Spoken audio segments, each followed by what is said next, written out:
We're gonna start with the tiller. We're gonna go ahead and once you take all the pieces out of your car, grab your tiller, go ahead and adjust your tiller so it stays in the upright position.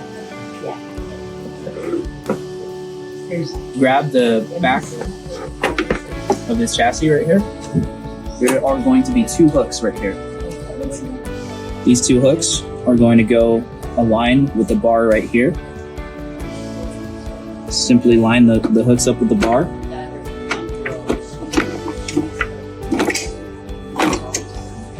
And it just drops in. Perfect. Once it's dropped in, it's locked into place. Go ahead and grab your battery. Throw the battery on. Grab your seat. And the seat is going to have a little, it's going to go ahead and have a little knob right here. Go ahead and line this up with the hole.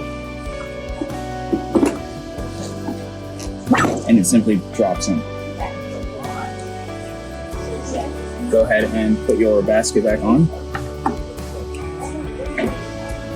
Remember there's a pin right here, so go ahead and pull back on this pin.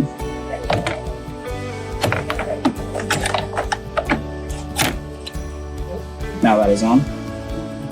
Once you're done putting it together, go ahead and take it out of neutral, put it into drive, turn the key on, and you're good to go.